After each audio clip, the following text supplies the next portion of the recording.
What's going on, my friends? I hope everybody is doing great and having a wonderful start to your Tuesday, and I hope this week's going to be amazing for you. So, the Q&A. Usually we do those answers on Monday. It obviously didn't happen because it's Tuesday now. I crashed. I just, the whole weekend of events and the lack of sleep and as much energy that had to go out to this weekend, it all caught up to me Monday night after we ate dinner, and I was done. I ate dinner, I sat at my desk for a little bit, and it was like the food coma kicked in. I went and laid in bed, dog came curled up with me, and I was out. Me and him both were just passed out, and I woke up and it was like 12:30, 1 o'clock this morning, and I was like, crap, I didn't do the vlog yet, or the answers to the vlog. And I knew that I needed to do this, so I sat down. I got all the questions pulled on a little notepad I look at while I do these, and I'm gonna get to your questions now. So Rocky had Atlantic Music DJs. He sent in a question. He goes, "Thanks, John. Questions: what are the 3 factors that assured you that you could transition into your business full time?" So to be 100% honest with you guys, I thought I'd fail. I think the fear of failing was a huge motivational thing for me to not prove the people or the naysayers right. There were so many people that at my job that kind of just laughed at the fact that I was going to quit a government job to go DJ. And I think in their mind they just see silly pool barbecue DJ. They don't understand the broad scope of everything that I wanted to do.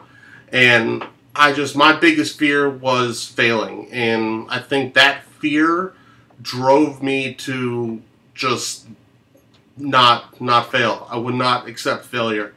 But I think, a couple other things that might, better answer your question. A couple of things that were really important was approval from my family, as well as my fiance, now wife's family. Her parents, they weren't 100% on board with it. They both came from government jobs, and they've retired with, a pension. So, they did the typical, 9 to 5 or whatever their schedule was. And so for me to venture off from a government job to go DJ, it was scary for them. I don't think they were negative about it. They were unsure, because here's this guy that was going to marry their daughter that was just going to quit his job to go DJ. So they weren't sure about it. My dad had always supported me, and Tracy was always on board, but it was my mom that I think sent the email to me that kind of gave me the final push, saying that don't fall into the trap of believing that you have to do things a certain way. He goes, pave your own road. And I think it was her email, and maybe I'll dig it up and I'll screenshot it. But that was the big thing for me. But also, if you're dating, if you're married, if you have a significant other, or you're in a relationship, it's really important to have their support, because they need to understand that it's going to be a huge change in your lifestyle. And it's going to affect them as well, because there's sacrifices that just have to be made, and you're not going to go out every weekend. You're not going to go out to the movies. You're not going to be going out to dinner every night. Like, there's a lot of that social setting that kind of goes away, because you have to really focus your time and energy on your business, as well as the financial commitment of it. And you have to remember that it's not all fun and games. Like, when I first thought about doing this, I was like, this would be great. I'll just be able to DJ on the weekends. I'll play Xbox during the week. And it's not all fun and games like that. You got to remember, you don't have sick days. You can't call out sick. You work 24/7 almost, and you really have to find that balancing point between work and your personal life. And I still struggle to do that myself, and it's something that we're always working on. Fortunately, I have a great wife, and we don't fight about stuff like that. And it's amazing. Like, I always wonder if the tables were turned, and if she was doing selling candles every weekend. I had to go with her to help set up candle displays or something, girly. And I question whether I would be able to do it. Like, she's such a trooper. Like, I want to feel like I'd be all for it and I'd do it because I love her, and I think I would. But also, when I think about it, it's a crazy commitment that she does, and I couldn't ask for a more amazing wife. I mean, she's everything I would ever want, and she's the reason why I am who I am, now. So, yeah. So hopefully that kind of gives you some insight, Rocky. Michael Ifla, he goes, what do your schools look forward to more? The design of the setup, or the music or energy from the DJ and MC? So I don't think it's really either or. I think it's the atmosphere of everything all together. I think, the setup comes into play. The energy and excitement from the lighting and MC comes into play. The special effects, whether it's the CO2 or, low-lying fog for the king and queen, or, gobos, whatever it is, it's all these little elements that are all come together to create this atmosphere, this energy for the school dances. And some of it, some of the promotion and the social media hype comes from the students because they like to be able to brag to other schools that their dance was bigger and badder than theirs. And so, I love that because it drives the schools to kind of a little friendly competition. And one school tries to outdo another school, this school tries to outdo this school, and it's great for us. I'm not complaining. So it's kind of everything all together that makes it, great. It's not one thing more than another. I don't think that, the setup is more important than the DJ and the lighting, or DJ and MC, because without those two elements, the setup's just a setup. But with a crappy setup but a great DJ and MC, it's, hopefully you guys understand, it's all these individual elements that make this unique and make it exciting and special.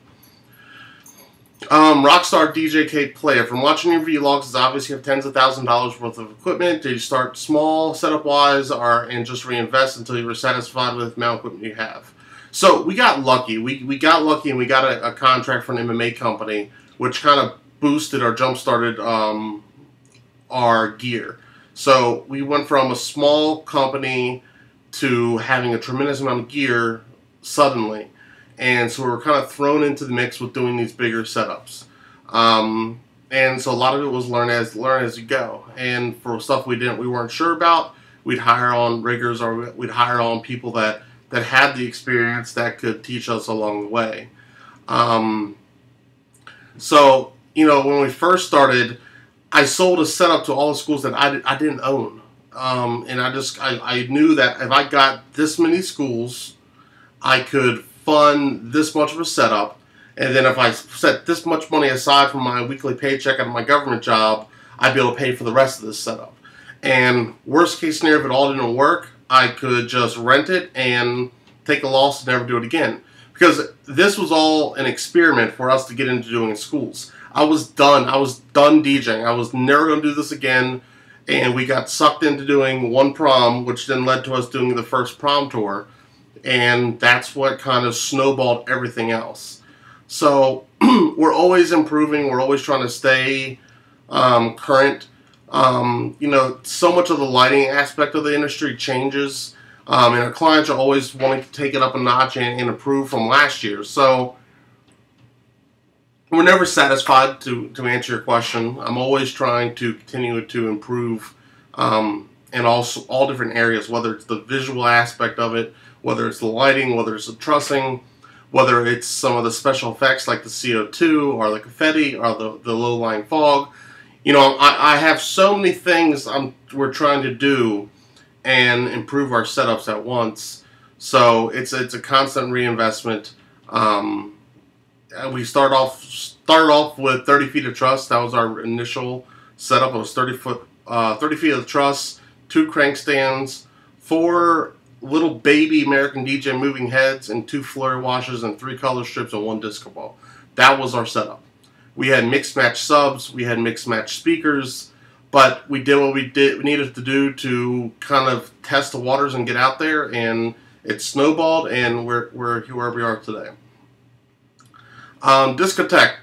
He asked, what is the best gobo projector for all types of events? I personally like the Source 4 Junior with the zoom. And the main Source 4, the regular Source 4 is a great fixture, but you have to have your different lenses for different throws and different projection sizes. So I like the Junior because it fits our needs for like monograms and simple designs, like gobos on the walls and everything. And you have the ability to do a little bit of a zoom function. So I think it's, I don't know for sure, I think it's 25 degrees to 50 degrees maybe. I'd have to look at the specs, but I like the ability to go, zoom it on the fly and not have to change out the entire front of the housing. So the Source 4 Junior is our main go-to for monograms. We've kind of toyed with the what's the word I'm looking for? The projector mapping for the monogram. I love that. I think that's a very easy thing to do. We just need to look into a brighter projector. Right now, our projectors are 3,500 lumens, so we need to get something a little bit more of a punch to it. But from what we've done, I really do like the projector mapping for monograms, especially because you can animate them, you can get color in there. So we'll see. We'll see where it goes. Garza 52. Sorry, my nose is itching for some reason. To play MP4s or MP3s, right now I'm doing both, but I feel the music videos aren't appropriate for schools or weddings. I only use them at local bars. I play about 2 times a month. Is it worth the extra time of downloading both files? Or should I just download the videos and I can use them even when I'm not running video screen? What are your thoughts? So I'm in the same boat right now. We download both. I think if it came down to it, I'd just do the MP4s. Just because, like you said, you could play the video file and not have video screens. I like using programs like Mix Emergency, so when I do play MP3s, there's a clip bank that it can pull random animation or random graphics out.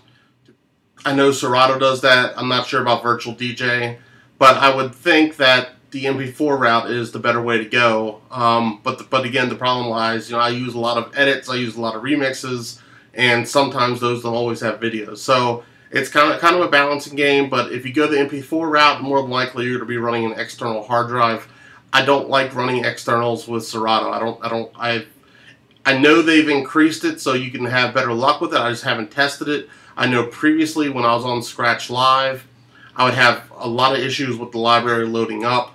So now whenever I have to do videos, I tend to run them on a second computer, and then I'll mix between the 2 computers. I don't like using externals, and I know if I go that route with the videos, I have to use externals. So it's kind of a double-ended sword. You got to pick what's more important. We do use a lot of music videos for our schools, but more so recently this year, we've been using our hashtag feed, which I'll have a video up with you guys kind of talking about that more in the upcoming week, as well as I have a limited number of promo codes. So if you guys definitely want on board with those, make sure you subscribe and stay tuned because I have something up there for you guys. Tim Bobbitt. What are your favorite people to watch on YouTube? What are your favorite type of videos to watch on YouTube? Okay, so favorite people to watch on YouTube. I like pranksters. I like Roman Atwood. I like Vitali, Dennis Rhodey. And those are like kind of my main, almost like TV shows I like to watch. I like to follow their daily vlogs they do. I do like stuff like Crate Diggers, and I think Fuse does that on YouTube. And I like DJ City's channel on YouTube as well. But I'll usually just bounce around to whatever the sidebar suggests for a next video. And, sometimes it's within that same channel. But I'll get stuck watching, like, the random stuff. Like, I was watching something on Bitcoin mining. I mean, it's just like, I get sucked into these random YouTube videos and these random channels. Like, just last week, I was watching a YouTube channel, I think it's called Repo Nut. And it's a guy that does repossessions for a living, and he's been doing it for like 5 or 6 years on his channel. and he has multiple cameras set up in his tow truck. He has a head harness that he uses for the GoPros. He has a couple in the cab. He has a couple in the back of the cab, and he just repos his, or he just vlogs his daily repos, and I found it completely fascinating. Like, it wasn't like those TV repo shows where it's a lot of hype and drama that they add into it. Like, it was just his daily life and his daily thoughts, and I enjoyed it. So my favorite type of videos to watch on YouTube are vlogs, pranks, the setup videos, random stuff like the repo nut, and just like I really watch random stuff. You know, like I watched Jimmy Fallon, Late Night with Jimmy Fallon, or sorry, the Tonight Show with Jimmy Fallon. Late Night is Letterman right now. I watch those. I watch the vloggers. I'm all over the place. I do not have like a specific group or specific kind of videos I stick to. Mr. BK Lean, Mr. BK, I don't know how to say your name. Mr. BK Lean 31. How long does it take you to set up, tear down, and set up like you did, but I can't talk? How long does it take you to set up and tear down the setups like you did this weekend with the curved truss? Too long. It's hard when a lot of the instructions fall on me, and I know the weakest link in our company is myself, and I'm trying to do better with training our current people, because if I'm able to train them better, they're able to, when new people come on board, like this past week we had 3 new inexperienced people, and I was stuck doing the, hey, okay, look, I need you to go grab these 6 CO2 tanks, take this cart, go get them downstairs, bring them up. And I had the other guy, okay, look, I need you to go through these cables and just separate them all different sizes and put them on the scaffold. And I think if my people, my main people, were more experienced and not just wiring and just, you know, lighting, you know, they had experience with the video setup and all these different elements, I almost feel like it'd be better if I had 3 people say, okay, look, Felipe, you have this guy, Tracy, you have this guy, and this guy's with me, and, you know, Nicole, you're on your own with the photo booth. I think that might be better, because then they have their own, like, kind of helper, and their helper could learn along the way. So I don't know. I'm learning every day. If you guys have a better suggestion on how to do this, let me know. But it took us too long. It took us, I know that's a long way to get your answer. It took us, we got there at 10 o'clock, and we were done set up. We're done and set up at, I think, about 4 o'clock. And then I think from 4 to about 6 we programmed lights and just kind of hung out, talked, programmed stuff, messed around a little bit with music, and just kind of were able to take a little breather. Tear down, we finished at 11. I think we were out of there by 3. And again, it's hard when I'm not running at 100%. And it's even harder when I'm only at 70, but I wasn't even there that weekend. Like, I was at 40%. Like, my back was just done. It was miserable for me at the end, and it sucks because I feel completely helpless, and I'm stuck doing, you know, just push cases out because that's all I can do. Like, I can't lift lights off the rig. It sucks, guys. It really does. Do you know of any program or service that you could take requests from guests in real time from their phone during the gig? Social media, man. Use a hashtag. Use a hashtag, either your business or the event's name, but you can use that and search real time to see what their requests are and what their, you know, their comments or whatever type of, you know, feedback you're looking for. Social media is the way to go. And like I said, when I talk to you guys more in depth about our hashtag feed, you'll see some more examples of how we do that. How many sections of stage do you usually use at gigs? It looks like the IntelliStage platforms. Maybe you can tell us what you use. Love your videos. I don't know you personally, but if, it would be great to meet up with you in person someday at a convention or something like Mobile Beat, which I've never gone to, and I really don't have any desire to. It's a whole other rant for another day.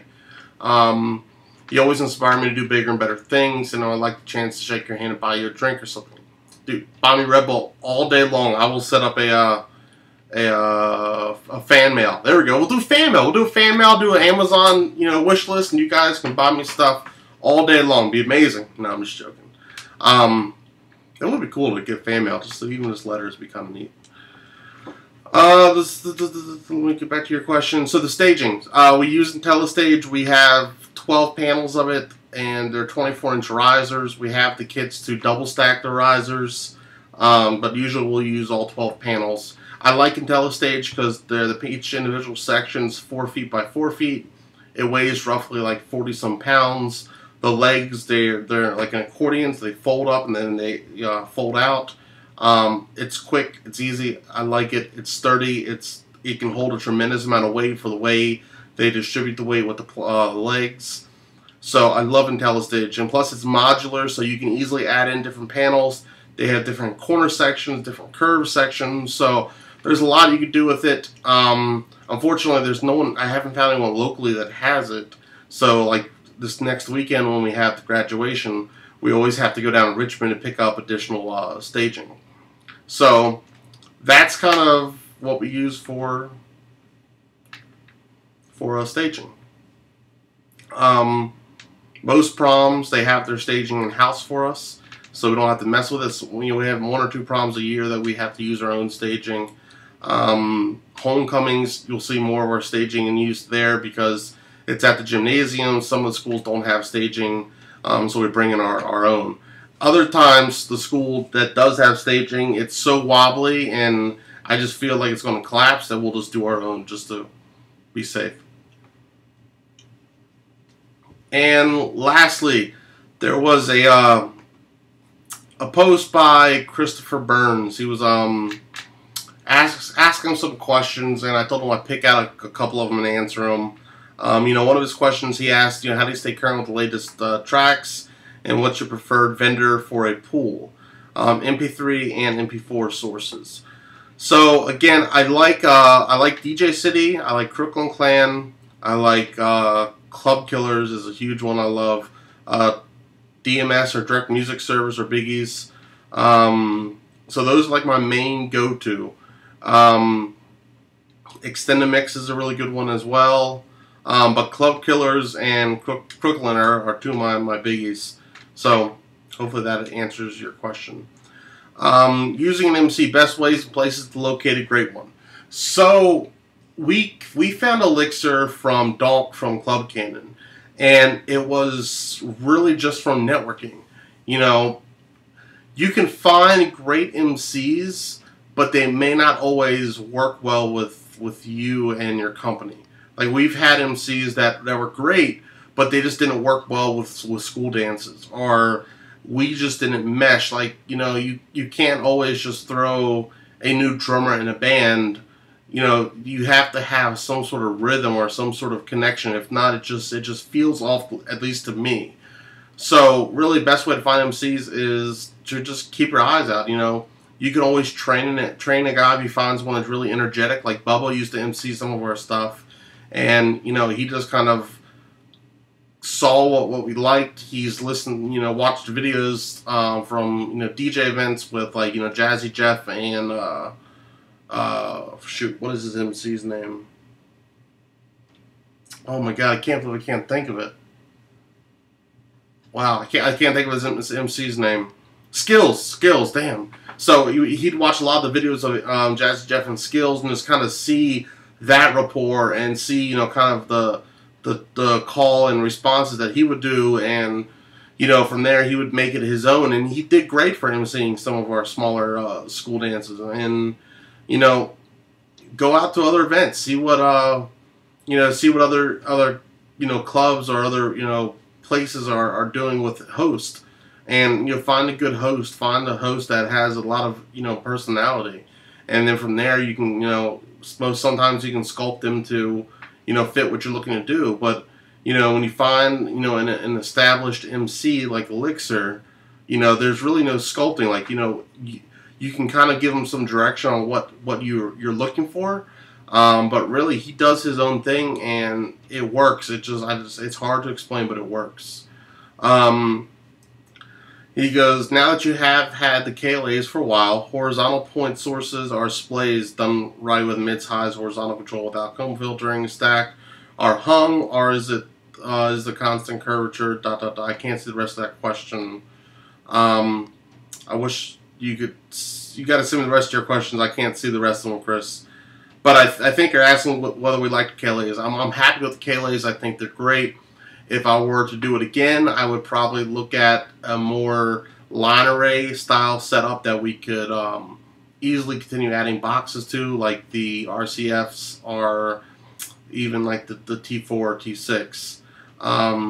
The KLAs, but they've been great for us. You know, we run 3 per side at the most, and it does what we need it to do, and it works. It may not work for another company. It may not be the choice for another company, but it works for us. Our K-12s are great for our smaller school dances. We're probably looking into another 2A, but I really just don't. I haven't used anything other than those. I'm happy with what we have, so I really can't say that one's better than another. But I'm happy with the KLAs, and I'm happy with the K-12s for the size events that we do. Insurance policies. So this is a biggie. It's for especially for setups like the Spider, Over the Crowd, etc. Cost premiums, how to shop with the best providers, lesson learned. So the biggest piece of advice I would say is that if you're doing setups like we're doing, send the insurance provider pictures. Send them pictures of everything. Every setup, and I want it in an email that I've sent them those photos, and they've said that we are insured for that setup. And I'll go into detailed explanation saying, hey, look, this is what we're doing. This is our setup right here, and I will draw it out on the picture that we send them, showing them exactly what we're doing, because I don't want to try to hide something to get a cheaper price. I want them to know every little freaking detail we're doing, to make sure that we're covered and our guests are protected if something was to ever happen. So really, I shop around, but we've been with the company now for 2 years that we've liked.